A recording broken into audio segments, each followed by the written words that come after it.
کہ فرض نماز کے بعد جو اجتماعی دعا ہے وہ کہیں بھی ثابت نہیں ہے. اجتماعی کیا، انفرادی بھی ثابت نہیں ہے ہاتھ اٹھا کے، جو ان کی تحقیق ہے.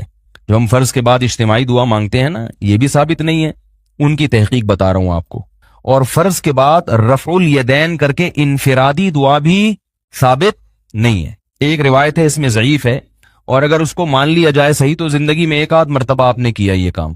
تو ورنہ اصول یہ ہے احادیث کا کہ جس کام کا وقوع نبی کے دور میں کثرت سے ہوا ہو، اس کے ناقلین بھی کثرت سے ہونے چاہیے. اس کو کہتے ہیں عموم بلوا، یعنی جس خبر واحد میں یہ دیکھا جاتا ہے کہ اگر اس میں عموم بلوا تھا، ابتلا زیادہ تھا، تو اس کا ایک آدھ ناقل نہیں ہونا چاہیے تھا.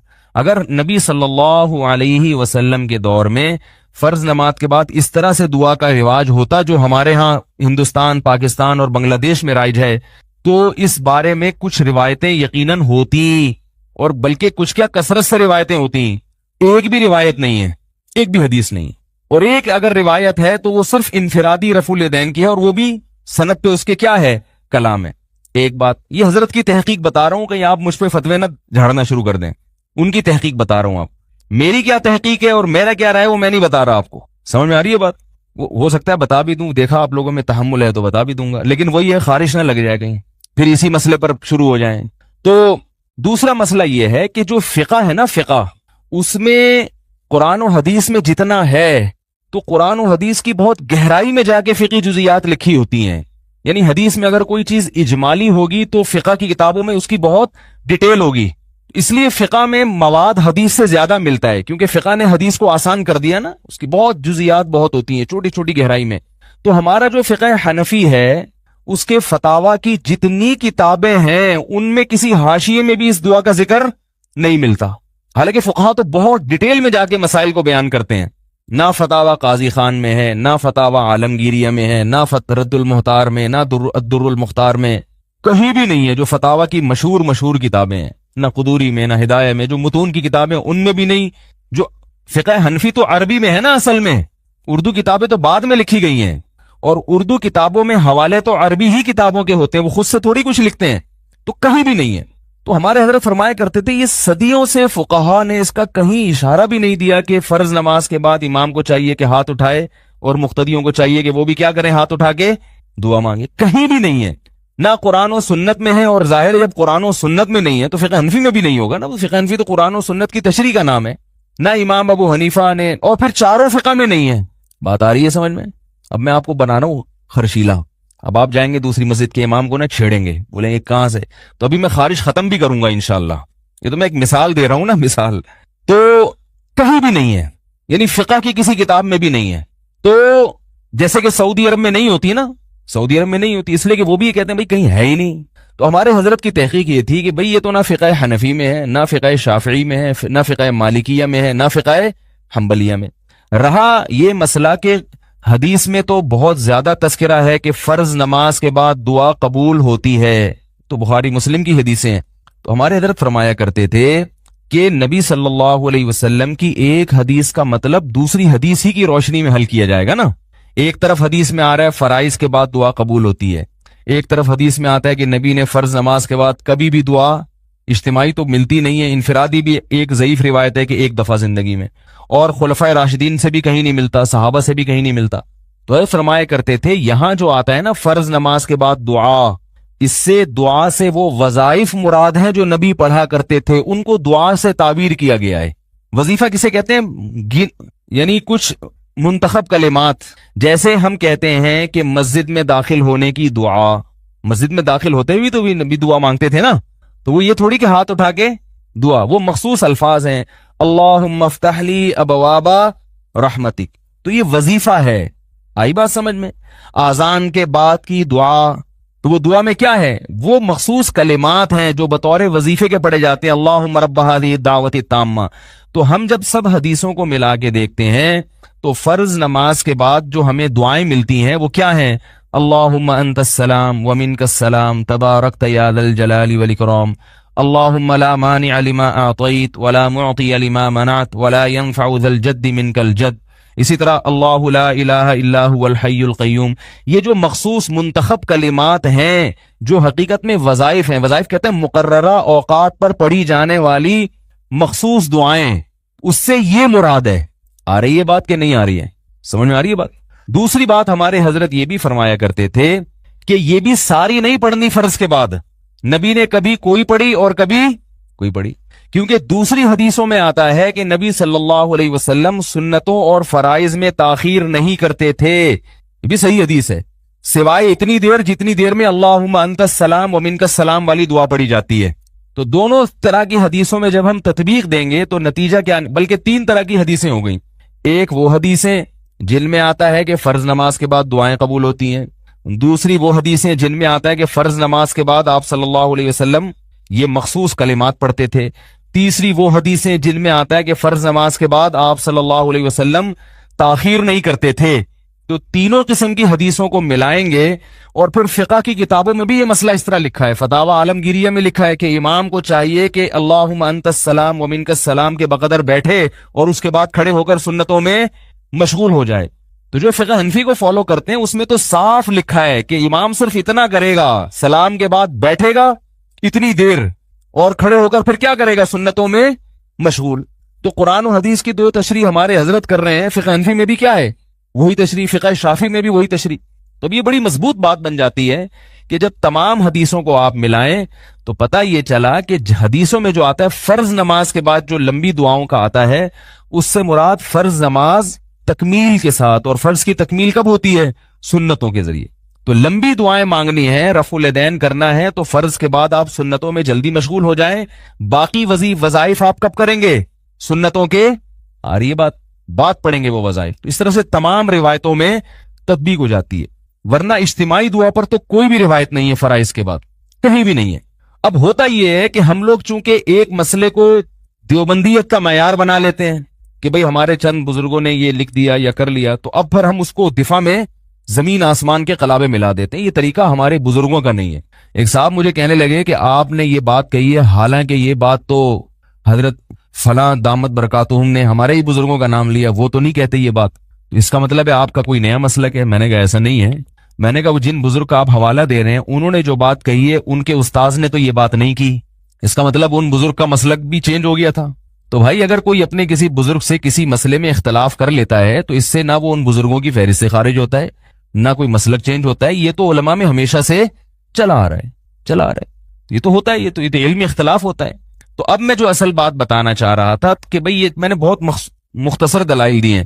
تو ایک صاحب نے مجھے کہا کہ نہیں، فرض نماز کے بعد اجتماعی دعا ثابت ہے، اسے پہ فلاں مولوی صاحب نے پوری کتاب لکھی ہے۔ میں نے کہا ثابت نہیں ہے اس لیے کتاب لکھی ہے، ثابت ہوتا تو ایک حدیث کا حوالہ دے دیتے یا فقہ کی کسی کتاب کا حوالہ دے دیتے۔ میں فقہ کی کتاب کو حدیث پہ ترجیح نہیں دیتا۔ فقہ میں ہم دیکھتے ہیں کہ کہیں بھی ایسا نہیں ملتا کہ حدیث کے خلاف جا رہی ہو، لوگوں کی فہم ناقص ہوتی ہے، ان کو وہ فقہ کی عبارت حدیث کے خلاف لگتی ہے، ہوتی نہیں ہے۔ اور اگر فقہ کی کوئی عبارت حدیث کے خلاف ہوتی ہے تو اس پہ ہمارے مشائخ پہلے اس کے خلاف فتویٰ دے چکے ہوتے ہیں، وہ فقہ حنفی کا پھر حصہ نہیں ہوتی۔ فقہ کی ہر کتاب کا ہر مسئلہ فقہ حنفی نہیں ہوتا، مفتہ بھی ہی قول ہوتا ہے فقہ حنفی کہ جس پہ فتویٰ دیا جاتا ہے۔ تو اب جو میں اصل بات بتانا چاہ رہا تھا، ہمارے حضرت کی یہ تحقیق تھی، اور اس تحقیق کو ہندوستان کے بہت سے بڑے بڑے علماء نے مانا بھی۔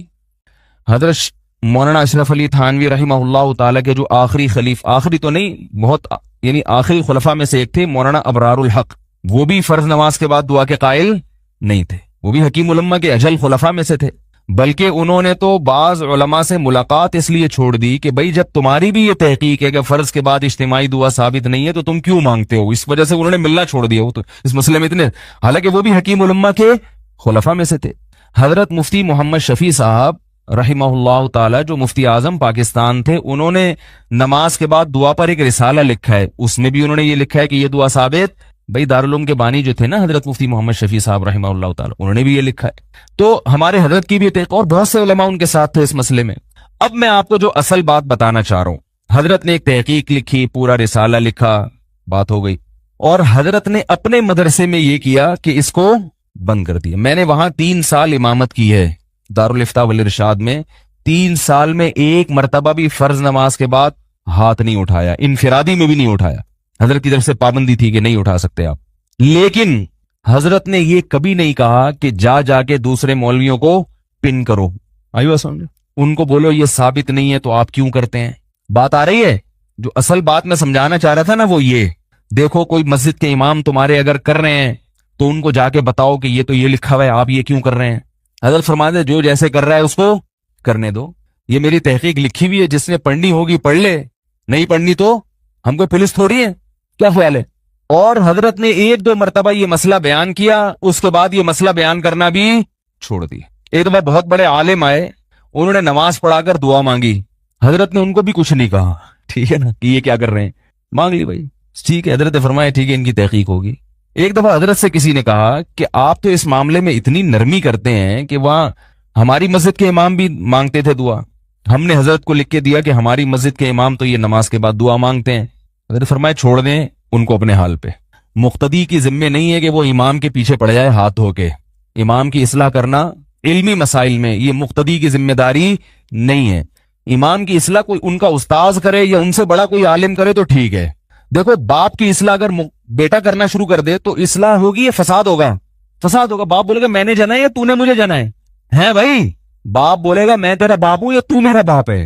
بیٹا ابا کو بٹھا کے نصیحت کرے، وہ نصیحت جو لقمان علیہ السلام نے اپنے بیٹے کو کی تھی، لقمان علیہ السلام نے اپنے بیٹے کو بولا یا بنیا میرے پیارے بچے اونچی آواز سے بات نہ کیا کرو، سب سے بری آواز گدھوں کی آواز ہوتی ہے، اے میرے پیارے بچے نماز کی پابندی کیا کر، والدین کو۔ اب آپ نے سورہ لقمان کا یہ رکوع پڑھا، آپ نے کہا یار اسلام میں جب باپ بیٹے کو نصیحت کر سکتا ہے تو بیٹا بھی تو کر سکتا ہے نا۔ آپ نے کہا میں اپنے ابا کو جہنم میں جاتا ہوا نہیں دیکھ سکتا، ابا کو بلایا، یا بنیا کی جگہ یا ابیا کر دیا آپ نے۔ یہ بچے کون شور مچا رہے ہیں بھائی، ان کو پکڑیں۔ آپ نے اے میرے پیارے بیٹے کے بجائے اے میرے پیارے، بالکل وہی اسٹائل ہے، اسٹائل بالکل وہی ہے، صرف پہلے ابا بیٹے سے خطاب کر رہے تھے، اب بیٹا بھائی یہ بچے کو لے کے جائیں، مسجد کا کوئی بھی خادم ہے لے کے جائیں فوراً، تو باپ بیٹے کے خطاب کرنے کے بجائے کون خطاب کر رہا ہے؟ بیٹا باپ کہہ رہے اے میرے پیارے ابا لا تشرک باللہ، ابا کبھی بھی کسی کو اللہ کے ساتھ شریک مت کرنا، ان الشرک لظلم العظیم، لظلم عظیم، شرک بہت بڑا ظلم ہے۔ اور اگر شرک سمجھ میں نہیں آتا تو مفتی طارق مسعود صاحب کا ایک کلپ ہے یا رسول اللہ مدد والا، وہ سن لیں آپ، پھر لگا بھی دیا آپ نے۔ ابا یہ پورا سنیں، پھر آگے آپ ابا سے کہہ رہے ہیں قرآن میں بتا دو وبالوالدین احسانا، والدین سے اچھا سلوک کرو۔ ابا صرف ایسا نہیں ہے کہ والدین اولاد والدین سے، شریعت میں باپ کو بھی بتایا گیا کہ اولاد سے اچھا سلوک کرے۔ آئی بات سننے، 2-3 نصیحتوں تک تو ابا سنے گا، پھر آپ آگے چلے، اقیم الصلاۃ، ابا نماز پابندی سے پڑھنی ہے، اور انہا ان تکو مثقال حبۃ من خردل، ابا یاد رکھو اگر ایک نیکی چٹان میں بیٹھ کے رات کی گہرائی میں، جیسے ابا بیٹے کو سمجھاتے ہیں نا، بیٹا کوئی بھی گناہ اگر مجھ سے چھپ کے بھی کیا نا تو مجھ سے تو چھپا لو گے مگر اللہ سے نہیں چھپا سکتے۔ تو اب آپ ابا کو اسی سٹائل میں سمجھا رہے ہیں، ابا میں ہر وقت آپ کے ساتھ نہیں ہوتا، اگر آپ نے پڑوسیوں میں کسی کی انٹی کو جھانکنے تانکنے کی کوشش کی یا کوئی گناہ آپ نے کیا ٹکٹکی باندھ کے بھی دیکھنے کی کوشش کی، مجھ سے چھپ سکتا ہے مگر اللہ سے نہیں چھپ سکتا، کیونکہ اللہ تو باریک سے باریک چیز بھی قیامت کے دن لے آئے گا، کیونکہ اللہ لطیف بھی ہے اور خبیر بھی۔ 3-4 نصیحتوں کے بعد ابا اگر ابا ہوگا تو زوردار قسم کا جھاپڑ پڑے گا کہ نہیں پڑے گا؟ بولے گا بہت ہو گئی بیٹا، 2 سن لی 3 سن لی، چلو یہ سوچ کے کہ آج میرے بیٹے پہ ایک غلبہ ہوا ہے۔ اور جب آخر میں آ کے جب آپ نے ایک تھپڑ مارا اور ڈانٹنا شروع کر دیا تو بیٹا آخر میں آیت پڑھ رہا ہے وَغْضُضْ مِن صَوْتِكَ، سورہ لقمان کی آخرت ہے کہ اپنی آوازوں کو پس رکھو۔ بھائی لقمان علیہ السلام تو اپنے بچے کو سمجھایا بیٹا آہستہ بات کیا کرو، کیونکہ سب سے بری آواز کون سی ہوتی ہے؟ گدھے کی۔ اب آپ کہہ رہے ہیں ابا بات ذرا سلولی کر لیا کریں، کوئکلی کریں، کوئی پرابلم نہیں ہے، لیکن سلولی ہونی چاہیے، کیونکہ ان انکر الاصوات لصوت الحمیر، اے میرے قابل احترام، بہت احترام کے ساتھ میرے بہت پیارے ڈیڈی، میرے پیارے والد محترم، سب سے بری آواز گدھے کی ہوتی ہے بھائی۔ تو حضرت نے فرمایا کہ مسجد کا امام قابل احترام ہے، علمی چیزوں میں جب وہ مقتدی سے سنے گا کہ میری اصلاح کر رہے ہیں تو اپنی بے عزتی محسوس کرتا ہے انسان۔ آپ ایک بہت بڑے ڈاکٹر کو سمجھانا گردے کا اسپیشلسٹ ہے، آپ جا رہے ہیں اس کے بعد ڈاکٹر صاحب میری تحقیق ہے کہ گردے میں جو ہے نا یہ جو بیماری ہے نا اس کا یہ علاج ہے، ڈاکٹر یہ فطری چیز ہے، انسان بے عزتی محسوس کرتا ہے۔ ہمارے ہاں جب کوئی 17 قاری آتا تھا، اگر وہ قرات میں غلطی کرتا تو ہمارے حضرت اس کو نہیں ٹوکتے تھے، بلکہ وہ کیا کرتے تھے کہ یا تو الگ سے بات کرتے تھے اس سے یا کسی اور قاری کے ذمہ لگاتے تھے جو اسی جیسا ہو کہ آپ ان کو سمجھائیں، کیونکہ وہ قرات میں مشہور ہے۔ اگر وہ کہے گا کہ لوگ میری غلطیاں نکال رہے ہیں تو اپنی بے عزتی محسوس کرتا ہے انسان، یہ انسان کی فطرت ہے۔ یہ جو لوگ کہتے ہیں نا حق جہاں بھی ہو بول دینا چاہیے، غلط ہے 100%. حق بات بولنے کے لیے بہت ساری شرطیں ہیں، بہت سارے مواقع ہیں. تبھی تو قرآن نے یہ نہیں کہا کہ ادعو الی سبیل ربک، اپنے رب کی طرف بلاؤ، یہاں تک کہہ کے خاموش نہیں ہوا ہے قرآن. اگر قرآن میں صرف اتنا ہوتا ادعو الی سبیل ربک، اپنے رب کے راستے کی طرف بلاؤ، بس پھر ہم آزاد تھے، جیسے چاہتے بلاتے. اللہ نے فرمایا بالحکمہ، حکمت کے ساتھ، والموعظۃ الحسنہ، بہت عمدہ طریقے کے ساتھ، وجادلہم باللتی ہی احسن، بہت اچھے طریقے سے. احسن کا مطلب کیا ہے؟ دو طریقے ہیں، دونوں اچھے ہیں. احسن جو ہے نا کمپیریٹیو ڈگری ہے. اللہ نے یہ نہیں کہا وجادلہم باللتی ہی حسن، ایسے طریقے سے لوگوں کو دین کی دعوت جو اچھا ہو. نا نا نا نا نا نا، یہ نہیں. اچھے بہت سارے ہوتے ہیں. اللہ نے فرمایا کہ جتنے طریقے ہو سکتے ہیں بہت سارے اچھے ہیں، تو ان میں جو سب سے اچھا ہوگا نا اس طریقے سے بلاؤ. احسن کا مطلب کمپیئر کیا جا رہا ہے باقی طریقوں سے، تو اچھے طریقے سے بھی نہیں بلانے کا حکم دیا جا رہا، بلکہ بہت سارے طریقے ہیں دین کی دعوت کے، سارے اچھے ہیں. تو اللہ فرماتے ہیں تھوڑی دیر غور کر لو، دعوت میں تاخیر کر لو، جلد بازی نہ کرو، لیکن یہ دیکھ لو کہ ان اچھوں میں سب سے اچھا، بول لو نا یار کیا جا رہا ہے یار، سب سے اچھا کون سا ہے. پھر اس کے اچھے بھی آئیں گے انشاءاللہ. کہتے ہیں نا تمہارے تو اچھے بھی آئیں گے، پھر اس کے اچھے بھی انشاءاللہ دین کی طرف آئیں گے. تو ایک دفعہ کیا ہوا، تو حضرت نے پھر مجلس میں مسئلہ بتایا. فرمایا کہ بس یہ مسئلہ زیادہ نہ پھیلائیں فراز، کہ میری اصل الفتاوی میں رسالہ لکھا ہوا ہے، امام خطیب ایک دفعہ بیان کر دے ممبر سے جو یہاں سے پڑھ کر گئے ہیں، اس کے بعد دوبارہ نہ چھیڑیں. پھر اس کی وجہ بتائی. فرمایا ایسا نہ ہو کہ میری پوری زندگی کا حاصل یہ نکلے کہ فرائض کے بعد دعا ثابت نہیں ہے. یعنی میں نے ساری زندگی جو پڑھایا اور پڑھا اور دین کی خدمت کی، اس کا خلاصہ کیا نکلے کہ بھئی ان کی یہ تحقیق تھی کہ نماز کے بعد اجتماعی دعا ثابت نہیں ہے، اور یہ تحقیق پوری دنیا میں رائج ہو گئی. کہا ہمیں اس سے بڑے بڑے کام کرنے ہیں، بس یہ لکھ دیا.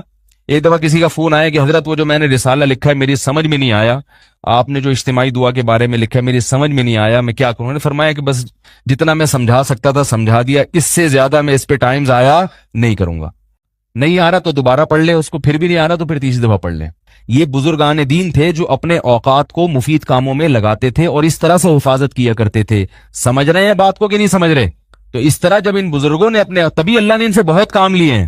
تو جب یہ اپنے کاموں کی حفاظت، اپنے اوقات کی حفاظت کر رہے ہیں، تو میری اور آپ کی بھی ذمہ داری ہے کہ ایسا نہ ہو کہ ہمیں کوئی بھی کان سے پکڑ کے کسی بھی راستے پہ چلا دے اور ہم اس راستے پہ چلنا شروع ہو جائے. حضرت مفتی محمد شفیع صاحب رحمہ اللہ تعالی کے پاس ایک شخص آیا. یہ واقعہ بھی میں نے اپنے شیخ سے سنا، حضرت مفتی رشید احمد صاحب سے. فرماتے ہیں ایک طالب علم آیا منطق کی ایک کتاب لے کر، اور وہ کہنے لگا منطق کی یہ کتاب کی یہ جو عبارت ہے، عربی عبارت، اس کا مطلب مجھے سمجھ میں نہیں آ رہا. سمجھ رہے ہیں؟ اس عبارت کا مطلب مجھے سمجھ میں نہیں آ رہا. اور پھر کہنے لگا میں بڑے بڑے علماء کے پاس گیا ہوں مگر وہ بھی اس کا مطلب سمجھ نہیں پائے. حضرت مفتی شفیع صاحب سمجھ گئے کہ یہ عبارت یقیناً مشکل ہوگی، تبھی بڑے بڑے علامے بھی حل نہیں کر پا رہے. پھر کہنے لگا اب مجھے آپ ایک واحد نظر آئے ہیں، آپ مفتی اعظم ہیں، آپ اتنے بڑے بزرگ ہیں، آپ حل کر دیں. اس کا خیال تھا کہ وہ تو فوراً حل کریں گے. حضرت مفتی شفیع صاحب نے فرمایا کہ اس عبارت پر تمہارا دین یا دنیا کا کون سا مسئلہ اٹکا ہوا ہے بھائی؟ نہیں آئے تو چھوڑ دو اس کو. بھائی جب مطالعہ کیا نہیں سمجھ میں آیا، ایک آدھ سے پوچھا نہیں آیا تو چھوڑ دو بھائی. اتنے علماء کے پاس جانے کی ضرورت کیا تھی ان کا ٹائم ضائع کرنے کے لیے؟ اور اب میرے پاس آنے کی ضرورت کیا ہے میرا ٹائم ضائع کرنے کے لیے؟ میں کیوں اس پہ سمجھاؤں؟ اس سے مسئلہ بھائی پوری منطق کی یہ کتاب ہے، اگر آپ کی سمجھ میں پوری نہیں آئی تو کیا ہو جائے گا؟ اس سے کیا کریں؟ آپ لوگ کو سمجھانا مشکل ہو رہا ہے تو کیسے سمجھائیں؟ بتاؤ بھائی. آ رہی ہے نا الحمدللہ. تو میں یہ بار بار کیوں کہہ رہا ہوں کہ انجن پہ نہ چھوڑیں کہ کدھر لے کے جا رہے ہیں آپ کو. پہلے آپ طے کریں کہ آپ نے کراچی سے ملتان جانا ہے، یا کراچی سے آپ نے پشاور جانا ہے، کراچی سے آپ نے سرگودا جانا ہے، چیچا وطنی جانا ہے، شکر پڑیاں جانا ہے، چک جھمرا جانا ہے، خانیوال جانا ہے، کہاں جانا ہے آپ نے. اس کے حساب سے آپ نے انجن کو سلیکٹ کرنا ہے کہ یہ والا انجن چاہیے مجھے. سمجھ رہے ہو کہ نہیں سمجھ رہے؟ تو آپ پہلے اپنے مسائل دیکھو. آپ کے بنیادی مسئلہ رفع الیدین ہے، ٹانگیں چوڑی کرنا ہے، زور سے آمین ہے، یزید ہے، کربلا ہے، کیا ہے آپ کا بیسک؟ آپ کا ذاتی مسئلہ کیا ہے؟ کیا قبر میں آپ سے کربلا کے بارے میں سوال ہوگا؟ بتاؤ میرے بھائی. کیا قبر میں آپ سے یزید کے بارے میں سوال ہوگا؟ میرا خیال ہے آپ لوگوں سے ہوگا. تو پھر گردن تو ہلائے نا. ہوگا سوال. کیا یزید کے بارے میں اگر آپ کو سب پتا چل جائے تو آپ اگر 16ویں گریڈ کے ہو تو گورنمنٹ 17واں گریڈ دے دے گی آپ کو؟ ہے بھائی؟ یہ 17ویں گریڈ سے 18ویں پہ لے آئے گی. یا آپ کی صحت اچھی ہو جائے گی. آپ کو اگر مجھے سب پتہ چل گیا نا تو میرا وزن 1 کلو بڑھ جائے گا. کیا خیال ہے بھائی؟ کچھ بھی تو نہیں ہو رہا اللہ کے بندو. دوسری بات یہ ہے کہ اگر بالفرض کچھ ہو بھی رہا ہے, تھوڑا سا ہو رہا ہے, آپ کہہ رہے ہیں میری ٹینشن ختم ہو رہی ہے اس سے, تو یہ جو ٹینشن ہے نا, یہ خارش جو ہے نا کھجانے سے بڑھتی ہے یا ختم ہوتی ہے, بڑھتی ہے. آج تک میں نے نہیں دیکھا کہ کوئی ان مسائل میں پڑا ہو اور اس کی ٹینشن ختم ہو گئی ہو. موت تک پڑا رہتا ہے, موت تک پڑا رہتا ہے. جیسے وہمی ہوتے ہیں نا, ان کو استنجے کا وہم ہو جائے تو وہ گھنٹوں استنجا کرتے رہتے ہیں. ایک وہمی کو یہ شبہ ہو گیا, پتہ نہیں میں استنجا کیا تو یقین نہیں آ رہا تھا کہ میں پاک ہوا ہوں, پہلے ڈھیلے سے استنجا کیا, پھر پانی سے پورا لوٹا بہا دیا اس نے. اس کا خیال یہ تھا کہ جب میں لوٹا بہا دوں گا تو تسلی ہو جائے گی.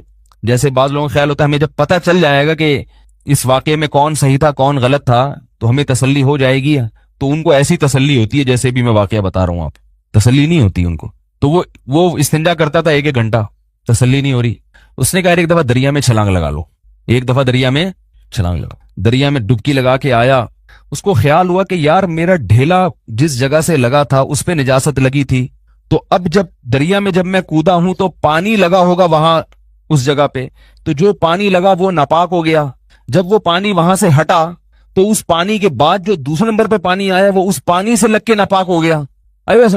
وہ جب اس پانی سے لگ کے ناپاک ہو گیا تو پھر وہ میرے دوبارہ جب جسم سے ٹچ ہوا تو میرا جسم تو دوبارہ ناپاک ہو گیا. تو دریا میں تو جتنا پانی آ رہا ہے وہ پہلے والے پانی سے ٹچ ہو کے ہی لگے گا نا, تو یہ بات تو بنی نہیں, ابھی بھی گندا پانی تو لگا ہوا ہے جسم پہ. تو ایک ترکیب آئی کہ بھائی اس پانی کو دھوپ میں سکھاؤ, اس پانی کو دھوپ میں سکھاؤ. تو اب جو ہے نا اپنی تشریف کا رخ سورج کی طرف کر کے دھوپ میں سکھانے کے لیے بیٹھ گیا. کسی بچے کو شرارت سوجی, اس نے غلیل میں ڈھیلا رکھ کے مار دیا اس کے. اب جب یہ بچے کے پیچھے بھاگ رہا ہے, بچہ آگے یہ اس کے پیچھے, بچے سے کہہ رہے ہیں اللہ کی قسم کچھ نہیں کہوں گا, صرف اتنا بتا دے کہ یہ ڈھیلا پاک تھا یا ناپاک تھا, کیونکہ اگر یہ ناپاک تھا تو وہی پروسیس اب دوبارہ سے کرنا پڑے گا مجھے.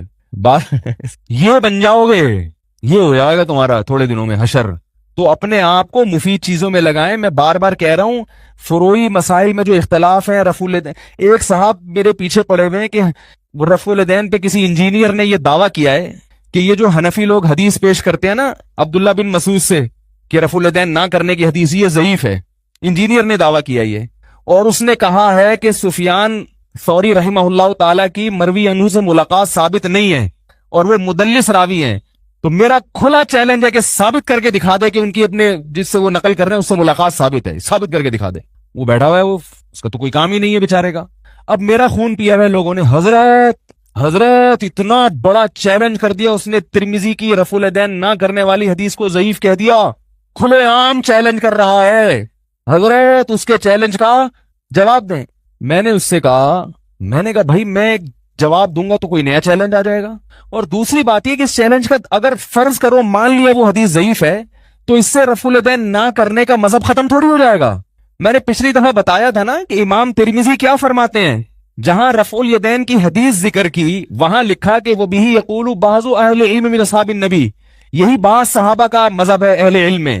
اور جہاں رفع الیدین نہ کرنے کی حدیث ذکر کی وہاں لکھا وہ بہی یقول غیر واحد من اہل العلم من اصحاب النبی, یہ بہت سارے صحابہ کا مذہب ہے اہل علم میں. تو بھائی جب ایک بات ہو گیا کہ بہت سارے صحابہ نہیں کرتے تھے تو کوئی بھی حدیث نہ ہو تو بھی یہ صحابہ کا مذہب تو ہو گیا نا, سنت تو بن گیا نا, کیونکہ اہل علم صحابہ وہ یقیناً ایسا کام نہیں کریں گے جس کے بارے میں ان کو یقین ہو کہ نبی صلی اللہ علیہ وسلم کی سنت ہے اور جان بوجھ کر اس کو ترک کریں. تو امام ابو حنیفہ کی دلیل تو آ گئی نا آپ کے پاس. اب آپ یہ کہو کہ مجھے میرے مطلب کی دلیل دی جائے, یہ کہیں بھی دنیا کا اصول نہیں ہے کہ جس قسم کی دلیل کا آپ مطالبہ کرنے میں وہ قسم کی دلیل دوں. یہ کیا بات ہوئی بھائی؟